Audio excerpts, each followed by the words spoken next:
Hi, I am Amy Bowe from Amy Bowe Nutritional Therapy, and today we are going to talk about what happens when you're tired of eating the same foods over and over and over again. I'm going to teach you how to add some variety during the quarantine. So, variety is really important. It's important for our mind so that we feel like we're having new experiences and we have some adventure related to our food, and so we don't feel like we're stuck in a rut. And it's also important for our variety or for our body because different foods provide different nutrients to our bodies. So my number one tip on how to add variety is to incorporate the use of herbs and spices. So this can be either fresh or dried.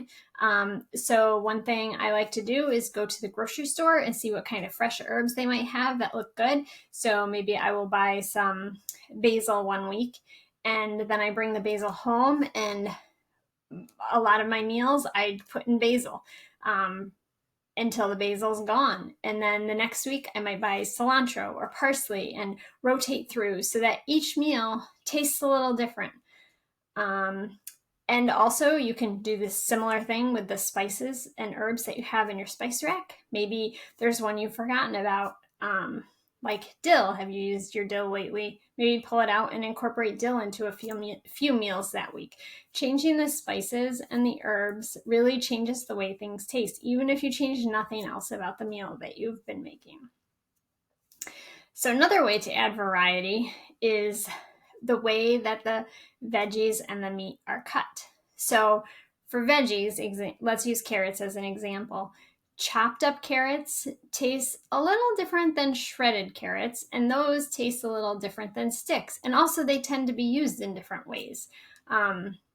Sticks just really seem to call out for snacking on and dipping into dips and things. So it helps to be more creative when they're cut differently. And meat cuts, maybe you've been buying boneless chicken breasts at the store, but you're kind of tired of them. And you could try bone-in chicken breasts, or you could try whole chicken, or maybe you want some ground chicken. Changing up the meat cut changes the way the meal tastes. And you can also change, like instead of boneless chicken breasts, you could try chicken thighs or changing it up like that. How food is cooked adds variety. So back to the carrot example, if you steam the carrots, that tastes different than if you roast them in the oven, and that tastes different than if you saute them in the pan with some coconut oil, and that tastes different if you have them raw. So changing it that way. And related to the meats, you could take a piece of chicken and you could bake it in the oven, or you can grill it outside, or you can cut it up and saute it in a pan, and all those ways add variety.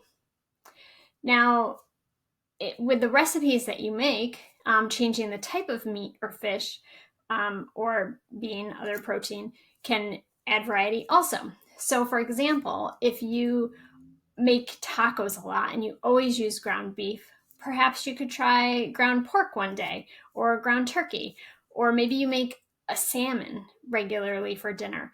Maybe one day you try, instead of salmon, you just make tuna steaks, or you make some haddock or flounder. Just changing that slight little bit will add a lot of variety.